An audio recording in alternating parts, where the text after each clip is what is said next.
আসসালামু আলাইকুম। প্রিয় দর্শক, অন্য মঞ্চের আলোচনায় আজ আমাদের সঙ্গে অতিথি হিসেবে আছেন আইনজীবী মহসিন রশিদের বক্তব্য অনুযায়ী গত 18 মাসে ডক্টর মোহাম্মদ ইউনূসের কর্মকাণ্ড শুধু সংবিধান লঙ্ঘনের মধ্যে সীমাবদ্ধ নয়, বরং তা রাষ্ট্রদ্রোহের পর্যায়ে পৌঁছেছে। তিনি সঠিকভাবে উল্লেখ করেছেন যে এটি ট্রিজন বা রাষ্ট্রদ্রোহ। বাংলাদেশের দণ্ডবিধির 121 ধারা অনুযায়ী রাষ্ট্রদ্রোহের শাস্তি মৃত্যুদণ্ড বা যাবজ্জীবন কারাদণ্ড। এখন প্রশ্ন হচ্ছে, ইউনূসের বিচার কবে হবে? যদিও শোনা যাচ্ছে যে তারেক রহমান তাকে রাষ্ট্রপতি নিয়োগ করতে পারেন, কিন্তু জনগণের চাপ এবং আইনি প্রক্রিয়ার কারণে এই মামলা এড়ানো সম্ভব নয়। ইউনূসের বিরুদ্ধে শুধু রাষ্ট্রদ্রোহের অভিযোগ নয়, বরং অবৈধ চুক্তি, সম্পদ আত্মসাৎ, মব লেলিয়ে দিয়ে হত্যাকাণ্ড এবং দেশের স্বার্থ বিপন্ন করার মতো অসংখ্য অভিযোগ রয়েছে। মামলা তো একদিন হবেই, তা মহসিন রশিদ করুন কিংবা অন্য যে কেউই করুন না কেন।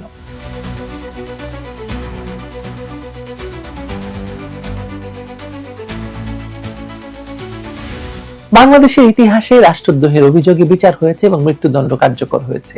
ইউনূসের ক্ষেত্রেও এই আইনি প্রক্রিয়া অনিবার্য। তার অপরাধের মাত্রা এবং দেশের সাংবিধানিক ব্যবস্থার উপর আঘাতের কারণে তার বিচার হওয়া শুধু আইনগত প্রয়োজন নয়, বরং ন্যায় বিচারের দাবি। রাষ্ট্রপতি যখন বলেছেন যে এখনো সব কথা তিনি বলতে পারেননি, তখন বোঝা যায় যে আরো গুরুতর তথ্য রয়েছে যা প্রকাশ পেলে ইউনূসের অপরাধের পূর্ণাঙ্গ চিত্র পাওয়া যাবে।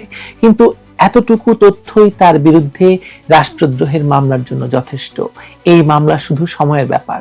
মৃত্যুদণ্ডযোগ্য এই অপরাধের বিচার অবশ্যই হবে। বাংলাদেশের রাজনৈতিক ইতিহাসে গত 1.5 বছরে যে অরাজকতা, সংবিধান লঙ্ঘন, সাংবিধানিক প্রতিষ্ঠানের উপর নগ্ন হস্তক্ষেপের ঘটনা ঘটেছে, তা কোনো সাধারণ রাজনৈতিক বিচ্যুতি নয়, বরং এটি রাষ্ট্র এবং সার্বভৌমত্বের উপর সুপরিকল্পিত আঘাত। তথাকথিত শান্তিতে নোবেল বিজয়ী ডক্টর মোহাম্মদ ইউনূস অবৈধভাবে ক্ষমতা দখলের পর থেকে রাষ্ট্রের সর্বোচ্চ অভিভাবক রাষ্ট্রপতির সঙ্গে যে আচরণ করেছেন এবং সংবিধানকে যেভাবে বৃদ্ধাঙ্গুলি দেখিয়েছেন, তা প্রচলিত আইনে সন্দেহাতীতভাবে রাষ্ট্রদ্রোহের শামিল। গতকালকের ভিডিও কলামে আমি উল্লেখ করেছিলাম যে কিভাবে এই অবৈধ সরকার মব বা উচ্ছৃঙ্খল জনতাকে লেলিয়ে দিয়ে রাষ্ট্রপতিকে হত্যা করতে চেয়েছিল। আজ সেই আশঙ্কার সত্যতা মিলেছে এবং দেশের বিশিষ্ট আইনজ্ঞ এবং রাজনৈতিক মহলের বক্তব্য সেটাই প্রমাণ করছে। বাংলাদেশ মুসলিম লীগের সভাপতি এবং সুপ্রিম কোর্টের জ্যেষ্ঠ আইনজীবী মহসিন রশিদ যে ঘোষণা দিয়েছেন তা কেবল একজন আইনজীবীর ব্যক্তিগত ক্ষোভ নয়, বরং এটি রাষ্ট্রের সংবিধান সমুন্নত রাখার এক অনিবার্য আইনি লড়াইয়ের পূর্বাভাস। তিনি স্পষ্ট ভাষায় বলেছেন, ডক্টর ইউনূসের কর্মকাণ্ড কেবল সংবিধান লঙ্ঘনের মধ্যে সীমাবদ্ধ নয়, এটি সরাসরি ট্রিজন বা রাষ্ট্রদ্রোহ। আর বাংলাদেশে প্রচলিত আইনে রাষ্ট্রদ্রোহের সর্বোচ্চ শাস্তি মৃত্যুদণ্ড। রাষ্ট্রপতি মোহাম্মদ শাহাবুদ্দিনের সাম্প্রতিক সাক্ষাৎকারটি বাংলাদেশের রাজনীতির অন্দরমহলের এক ভয়াবহ চিত্র সামনে এনেছে। গত 18 মাস ধরে বঙ্গভবনের 4 দেয়ালের মাঝে তাকে কিভাবে কার্যত বন্দী করে রাখা হয়েছিল, তার বর্ণনা যে কোনো বিবেকবান মানুষকে শিউরে উঠতে বাধ্য করবে। একটি স্বাধীন দেশের রাষ্ট্রপতিকে তার সাংবিধানিক দায়িত্ব পালন করতে না দেওয়া, তাকে অন্ধকারে রাখা এবং তার উপর মানসিক নিপীড়ন চালানো, হত্যার হুমকি, এগুলো কোনো বিচ্ছিন্ন ঘটনা নয়। আইনজীবী মহসিন রশিদ যথার্থই বলেছেন, প্রধানমন্ত্রীর পদ শূন্য হওয়ার পর রাষ্ট্রপতি ছিলেন একমাত্র সাংবিধানিক পদে অধিষ্ঠিত ব্যক্তি। সেই রাষ্ট্রপতির সঙ্গে যোগাযোগ বিচ্ছিন্ন করা, নীতিগত সিদ্ধান্তে তাকে পাশ কাটিয়ে যাওয়া এবং তার অনুমতি ছাড়াই একের পর এক অধ্যাদেশ জারি করা ছিল সংবিধানের সুস্পষ্ট লঙ্ঘন। সংবিধানের 48 অনুচ্ছেদ অনুযায়ী রাষ্ট্রপতি রাষ্ট্রের প্রধান, কিন্তু ইউনূস সরকার তাকে একটি পুতুলে পরিণত করার চেষ্টা করেছে। প্রেস উইং প্রত্যাহার করে নেওয়া, ফটোগ্রাফারদের সরিয়ে দেওয়া এবং সরকারি ক্রয়পত্রে রাষ্ট্রপতির বাণী এবং ছবি নিষিদ্ধ করার মতো কুৎসিত ঘটনাগুলো প্রমাণ করে যে তারা সুপরিকল্পিতভাবে রাষ্ট্রপতির অস্তিত্বকে মুছে ফেলতে চেয়েছিল। এটি কেবল একজন ব্যক্তিকে অপমান নয়, বরং রাষ্ট্রের প্রধানকে অথবা প্রতীককে ধূলিসাৎ করার নামান্তর। সবচেয়ে গুরুতর যে অভিযোগটি সামনে এসেছে তা হলো বঙ্গভবন ঘেরাও করে রাষ্ট্রপতিকে অপসারণ, এমনকি প্রাণনাশেরও চেষ্টা। 2024 সালের 22 অক্টোবরের সেই বিভীষিকাময় রাতে মব তৈরি করে বঙ্গভবনে হামলা চালানোর যে নাটক সাজানো হয়েছিল, তা রাষ্ট্রদ্রোহের এক জীবন্ত দলিল। রাষ্ট্রপতি খুব চমৎকার বর্ণনা দিয়েছেন সাক্ষাৎকারে, গতকালকার ভিডিওতে তা আমি বলেছি। এই পুরো প্রক্রিয়ার নেপথ্যে ছিল ইউনূস সরকারের প্রত্যক্ষ পরোক্ষ মদত, ইউনূসের প্রেস উইং এর কাজ এবং ইউনূসের যারা উপদেষ্টা ছিল তাদের সকলে এর মধ্যে অংশ নিয়েছিল। যেমন প্রথম আলো, ডেইলি স্টার আগুন লাগার সময় তারা কোনো ব্যবস্থা নেয়নি, এই সময়েও যখন বঙ্গভবন আক্রান্ত হয়েছিল তখনও তারা এই মবকে উস্কে দিয়েছিল বঙ্গভবন দখল করার জন্য, রাষ্ট্রপতিকে সরিয়ে দেওয়ার জন্য। বৈষম্য বিরোধী ছাত্র আন্দোলনের নেতারা মধ্যরাতে ফোন করে দায় এড়ানোর চেষ্টা করেছিল বটে, কিন্তু সরকারের সম্মতি ছাড়া বঙ্গভবনের মতো স্পর্শকাতর এলাকায় এমন অরাজকতা সৃষ্টি করা ছিল অসম্ভব। রাষ্ট্রকে অস্থিতিশীল করা এবং সাংবিধানিক শূন্যতা তৈরির এই হীন প্রচেষ্টা সরাসরি রাষ্ট্রদ্রোহী অপরাধ। সংবিধানের ৭-এর ক অনুচ্ছেদ অনুযায়ী কেউ যদি সংবিধান রহিত বা স্থগিত করার ষড়যন্ত্র করে তবে তার শাস্তি মৃত্যুদণ্ড। ইউনূস সরকার একজন সাবেক প্রধান বিচারপতিকে অসাংবিধানিক উপায়ে রাষ্ট্রপতির পদে বসানোর যে প্রস্তাব দিয়েছিল তা এই ষড়যন্ত্রেরই অংশ। ডক্টর মোহাম্মদ ইউনূসের বিরুদ্ধে রাষ্ট্রদ্রোহের মামলা হওয়া এখন সময়ের ব্যাপার মাত্র। আইনজীবী মহসিন রশিদ ইতিমধ্যে সংবিধানের ১০৬ অনুচ্ছেদ চ্যালেঞ্জ করে আদালতে গিয়েছিলেন এবং নিজে বাদী হয়ে মামলা করার ঘোষণা দিয়েছেন। এবার তার বক্তব্য অত্যন্ত পরিষ্কার। রাষ্ট্রপতিকে চোর আখ্যা দেওয়া, তাকে ভয়ভীতি দেখানো, জিম্মি করে নথিতে সই করানো কোনো সাধারণ অপরাধ নয়। সেই সংবিধানের দোহাই দিয়ে বা যেই রাষ্ট্রপতির কাছে শপথ নিয়ে ইউনূস সরকার ক্ষমতায় বসেছিল সেই রাষ্ট্রপতিকে অকার্যকর করে দেওয়ার মাধ্যমে তারা নিজেদের শপথ ভঙ্গ করেছে। শপথ ভঙ্গের এই দায় এবং সংবিধান লঙ্ঘনের অপরাধ তাকে কাঠগড়ায় দাঁড় করাবেই আজ কিংবা কাল। যদিও বর্তমানে ক্ষমতার পালাবদল ঘটেছে এবং বিএনপির চেয়ারম্যান তারেক রহমানের নেতৃত্বে একটি নতুন সরকার গঠিত হয়েছে, তবুও ইউনূসের বিচার প্রক্রিয়া থেমে থাকার কোনো সুযোগ নেই। আমার তো এমনও মনে হচ্ছে যে এটি তারেক রহমান খুব কৌশলে করালেন যাতে তাকে রাষ্ট্রপতি না বানাতে হয়, কারণ এমন শোনা যাচ্ছে যে ইউনূসকে রাষ্ট্রপতি করার দাসখত লিখে দিয়ে তারেক রহমান ক্ষমতায় বসেছেন।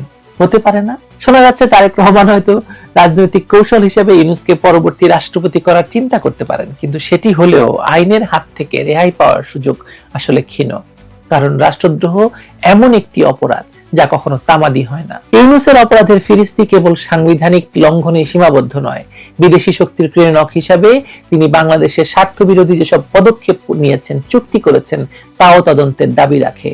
তার শাসনামলে ১৪-১৫ বার বিদেশ সফর করলেও তিনি একবারও রাষ্ট্রপতিকে অবহিত করার প্রয়োজন মনে করেননি, যা রুলস অব বিজনেস এবং সাংবিধানিক শিষ্টাচারের চরম লঙ্ঘন। তাছাড়া তার বিরুদ্ধে আগে থেকেই অর্থ পাচার, দুর্নীতির একাধিক মামলা চলমান ছিল। অবৈধভাবে ক্ষমতা দখল করে তিনি নিজের স্বার্থ সিদ্ধি এবং বিদেশি প্রভুদের এজেন্ডা বাস্তবায়নে রাষ্ট্রযন্ত্রকে ব্যবহার করেছেন। নির্বাহী ক্ষমতা বলে তার উপরে থাকা মামলা তুলে নিয়েছেন, যেটা আরো বড় সংবিধান লঙ্ঘন। দেশের অর্থনীতিকে পঙ্গু করে দেওয়া, জাতীয় নিরাপত্তা বিঘ্নিত করা, বিদেশের সঙ্গে গোপন বা অসম চুক্তি করার অভিযোগগুলো এখন একে একে সামনে আসছে। মব লেলিয়ে দিয়ে মানুষ হত্যা এবং রাজনৈতিক প্রতিপক্ষকে দমন করার যে সংস্কৃতি তিনি চালু করলেন তার জন্য তাকে জবাবদিহি করতেই হবে। অনেকে মনে করতে পারেন যে নোবেল বিজয়ী হওয়ার কারণে আন্তর্জাতিক মহল হয়তো ইউনূসকে রক্ষা করার চেষ্টা করবে, কিন্তু বাস্তবতা হলো তার জনপ্রিয়তা এবং গ্রহণযোগ্যতা সব তলানিতে গিয়ে ঠেকেছিল। ২০২৪ সালে সন্ত্রাসের মাধ্যমে ক্ষমতা দখলের পর তার অদক্ষতা এবং প্রতিহিংসা পরায়ণ রাজনীতি দেশের মানুষকে তার বিরুদ্ধে দাঁড় করিয়ে দিয়েছে। বিদেশিরা যখন দেখছে তাদের তুরুপের তাস মানে ডক্টর ইউনূস অকার্যকর হয়ে পড়েছে, তখন তারা তাকে সরিয়ে দিতে বাধ্য হয়েছে। মৃত ঘোড়ায় কেউ বাজি ধরে না। ডক্টর ইউনূস এখন একটা মৃত ঘোড়া। মানে এখন যদি তার বিরুদ্ধে আইনি প্রক্রিয়া শুরু হয় তবে তা হবে সম্পূর্ণ তথ্য প্রমাণ এবং সংবিধানের ভিত্তিতে। বাংলাদেশের বিচার ব্যবস্থা যদি স্বাধীনভাবে কাজ করে তবে রাষ্ট্রপতির উপর এই মানসিক নির্যাতন, হত্যা চেষ্টা এবং সংবিধানকে পদদলিত করার অপরাধে ডক্টর মোহাম্মদ ইউনূসের সর্বোচ্চ শাস্তি পেতে হবে। মহসিন রশিদের মতো জ্যেষ্ঠ আইনজীবীরা যখন সোচ্চার হয়েছেন তখন বোঝাই যাচ্ছে রাষ্ট্রের ভেতরকার একটি বড় শক্তিশালী অংশ আর চুপ থাকতে রাজি নয়। ইউনূসকে এবার যেতেই হবে। কোথায় যেতে হবে? দেখুন, ফাঁসির দড়ি আছে, তৈরি হয়তো। পরিষ্কার বোঝা যাচ্ছে যে বিএনপি সরকার আওয়ামী লীগের নেতা কর্মী সমর্থকদের জন্য এক রকমের সহজ করতে চাইছেন পরিস্থিতি। তাদের 18 মাসের কারাবাস শেষ করে তাদেরকে জামিন দিয়ে মুক্ত করতে চাইছেন, তাদের জন্য একটা রাজনৈতিক পরিসর তৈরি করতে চাইছেন, আওয়ামী লীগ সহ একটা সহাবস্থানের পরিস্থিতিও হয়তো তারা সৃষ্টি করতে চাইছেন। তখন তারেক রহমান সরকার, তারেক রহমান শেখ হাসিনাকে আবার সিগন্যাল দিতে চাইছেন যে তার ফেরাটা বাংলাদেশে কিছুতেই সহজ রাখবে না, সহজ করবে না বিএনপি সরকার। 2009 সালের 25শে ফেব্রুয়ারি বিডিআর হত্যাকাণ্ড ঘটবার পর এর 16 বছর বাদে বিডিআর এর ঘটনায় এক মামলায় শেখ হাসিনার নাম আসামি হিসেবে যুক্ত হতে যাচ্ছে। শেখ হাসিনা সরকারের পতনের পর, নতুন রাজনৈতিক সরকার ক্ষমতায় আসবার পর এই যে শেখ হাসিনার নাম বিডিআর ঘটনার মামলায় যুক্ত করা হচ্ছে, এর রাজনৈতিক তাৎপর্য খোঁজা নিশ্চয়ই জরুরি। তারেক রহমান নির্বাচিত হওয়ার আগেই সাবেক সেনা কর্মকর্তাদের সঙ্গে এক সাক্ষাতে এই ঘোষণা দিয়েছিলেন যে তিনি ক্ষমতায় এলে বিডিআর নাম পুনরুদ্ধার করা হবে। মুক্তিযুদ্ধের স্মৃতি বিজড়িত এই নাম যে শেখ হাসিনা সরকার পরিবর্তন করে ফেলেছে সেটা বিএনপি বা তার সরকার সমর্থন করবে না।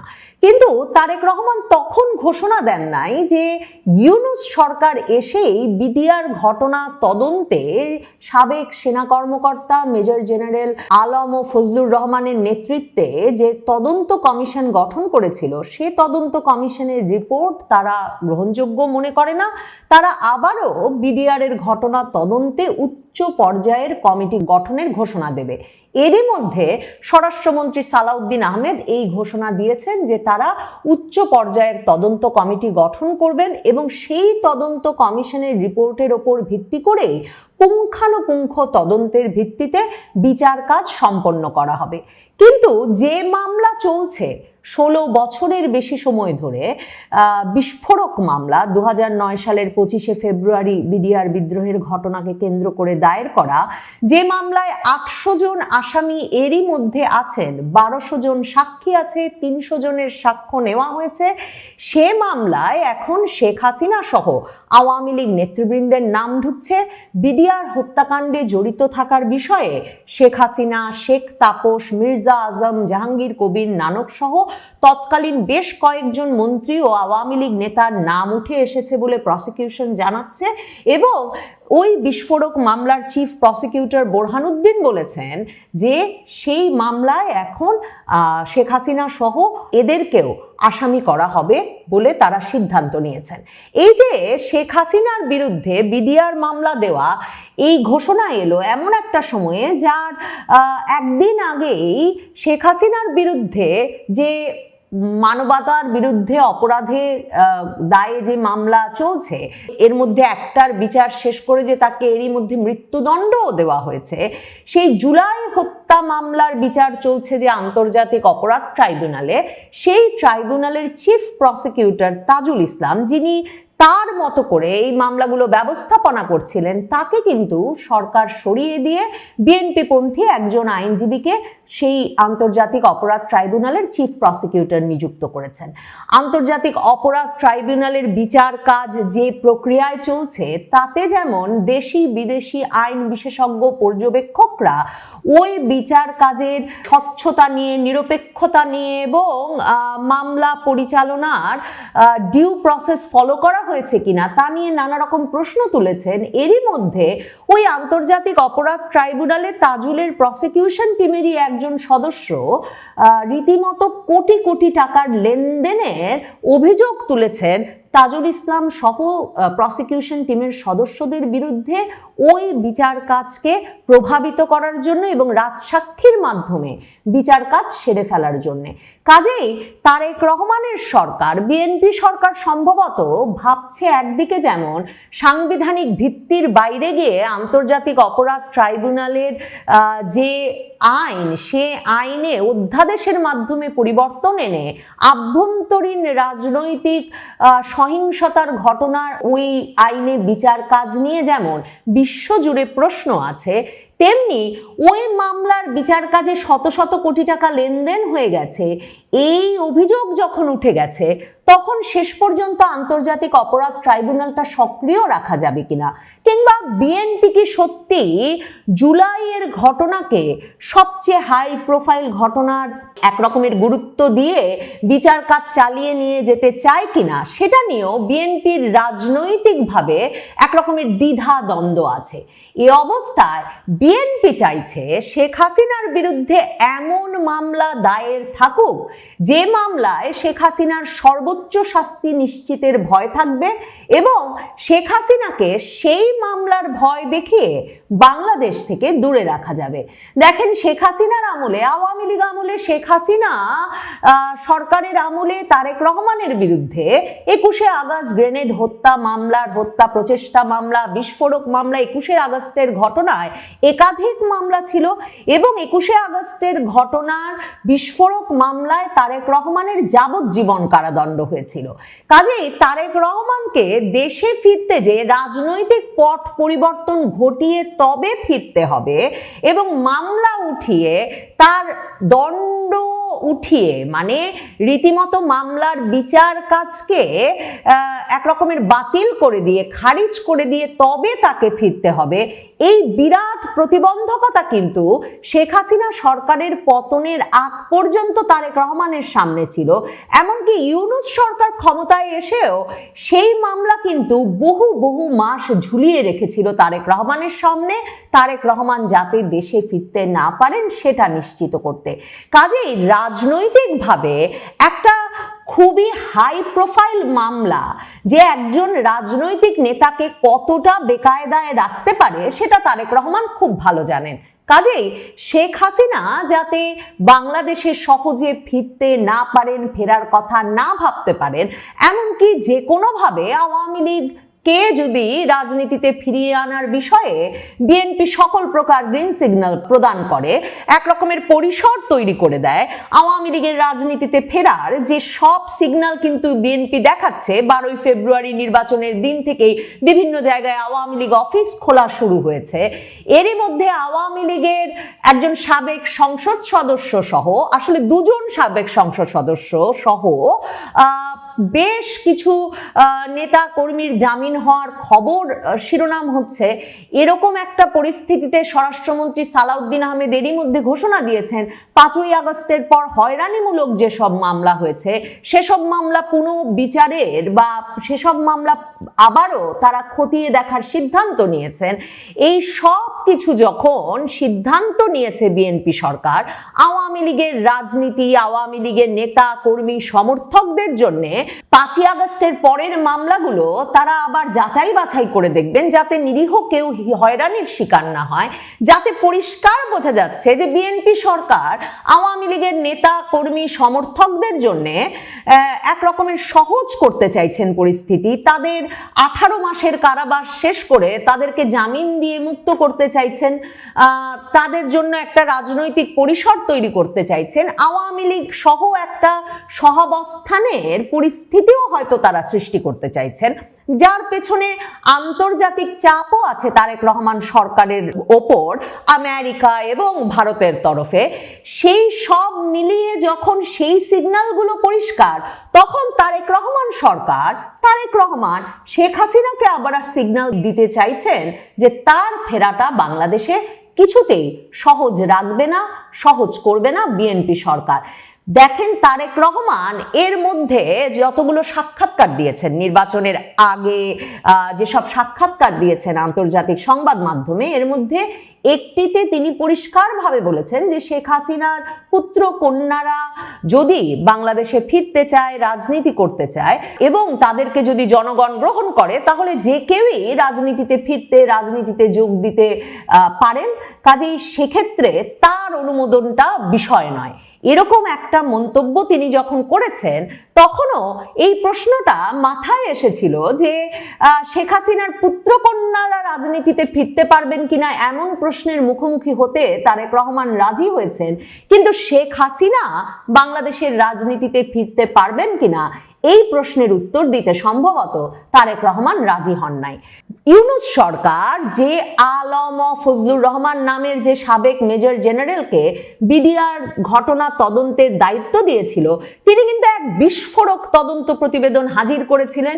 ডিসেম্বর 2025-এ তিনি সেই তদন্ত কমিশনের পূর্ণাঙ্গ প্রতিবেদন অন্তর্বর্তীকালীন সরকারের প্রধান উপদেষ্টা ইউনূসের কাছে জমা দেওয়ার আগেই সংবাদ সম্মেলনে এসে তারা কি পেয়েছেন সেসব বর্ণনা করেন। তখনই তিনি স্পষ্ট করে বলেন তারা সম্পূর্ণভাবে চূড়ান্তভাবে ভারতীয় যোগসাজশের প্রমাণ পেয়েছেন। 2009-এর ফেব্রুয়ারিতে বিডিআর এর ভেতরে 57 জন সেনা কর্মকর্তাকে হত্যাকারী ওই ঘটনার পেছনে, এবং তিনি বলেন যে ওই তদন্ত কমিশনের প্রধান বলেন যে 2008 থেকেই ভারত এই ষড়যন্ত্র শুরু করেছিল।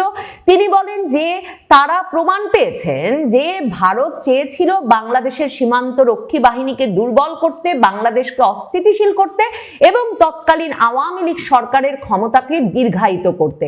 এবং সেই তদন্ত প্রতিবেদনে এমনকি এমন তথ্য উঠে এসেছিল বলে এই আলম ও ফজলুর রহমান সংবাদ মাধ্যমের সামনে তখন বলে শিরোনাম হয়েছিলেন যে রীতিমতো 921 জন ভারতীয় সে সময় দেশে এসেছিল, এর মধ্যে 67 জন ভারতীয়র কোনো হিসাব মিলছে না।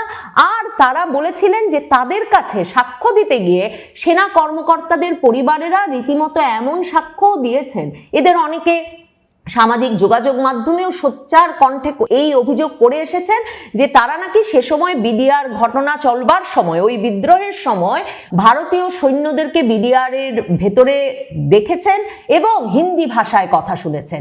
এরকম এক বিস্ফোরক তদন্ত কমিশনের রিপোর্ট ইউনূস সরকারের আমলে ইউনূস সরকারের হাতে তুলে দেওয়ার পর ইউনূস সরকার অবশ্য শেষ পর্যন্ত আর আনুষ্ঠানিকভাবে ওই পূর্ণাঙ্গ তদন্ত প্রতিবেদন প্রকাশ করে নাই। এখন তারেক রহমান সরকার এসে ওই তদন্ত কমিশনের রিপোর্ট পূর্ণাঙ্গভাবে প্রকাশ করা কিংবা ওই তদন্ত কমিশনের রিপোর্ট গ্রাহ্য করছেন, তার কোনো প্রমাণ না পাওয়া গেলেও আলম ও ফজলুর রহমান যে বলেছিলেন যে তারা দেখেছেন আওয়ামী লীগ ওই ঘটনায় দলীয়ভাবে জড়িত ছিল, ওই ষড়যন্ত্রে এবং ওই ঘটনার বাস্তবায়নে, এবং ওই তদন্ত কমিশনের রিপোর্টে যেই নেতাদেরকে অভিযুক্ত করা হয়েছিল, এখন তারেক রহমান সরকারের আমলে এসে প্রসিকিউশন টিম 16 বছর বাদে ওই ব্যক্তিদের অর্থাৎ শেখ হাসিনা, ব্যারিস্টার ফজলে নূর তাপস, শেখ সেলিম, জাহাঙ্গীর কবির নানক, মির্জা আজম, সাহারা খাতুন এদেরকে এই মামলায় অভিযুক্ত হিসেবে অন্তর্ভুক্ত করার সিদ্ধান্ত জানিয়েছে। তবে ওই মামলায় সাবেক যে সেনা কর্মকর্তাদের নাম আলম ও ফজলুর রহমান তার তদন্ত কমিশনের রিপোর্টে অভিযুক্তের তালিকায় নিয়ে এসেছিলেন, যেমন তৎকালীন সেনাপ্রধান মইনুল আহমেদ কিংবা শেখ হাসিনার আত্মীয় নিরাপত্তা উপদেষ্টা তার জেনারেল তারেক সিদ্দিকী, তৎকালীন ডিজিএফআই প্রধান মেজর জেনারেল আকবর, এদেরকেও অন্তর্ভুক্ত করা হবে কিনা সেটা এখনো সংবাদ মাধ্যমে প্রসিকিউশন টিম জানায়নি। কাজেই তারেক রহমানের বার্তা পরিষ্কার, শেখ হাসিনার বিরুদ্ধে এই হাই প্রোফাইল মামলা চলবে। আওয়ামী লীগের শীর্ষ অনেক নেতৃবৃন্দের বিরুদ্ধে এ ধরনের নানা রকম হাই প্রোফাইল মামলা আনা হবে। আওয়ামী লীগের জন্য রাজনৈতিক পরিসর হয়তো প্রশস্ত করবেন তারেক রহমান সরকার, বিএনপি সরকার, কিন্তু তার মানে এই নয় যে আওয়ামী লীগের শীর্ষ নেতৃত্বের জন্য বাংলাদেশে ফিরে এসে সেই রাজনীতির নেতৃত্ব দেওয়াটাকে তারা বা তিনি সহজ করে তুলতে চান।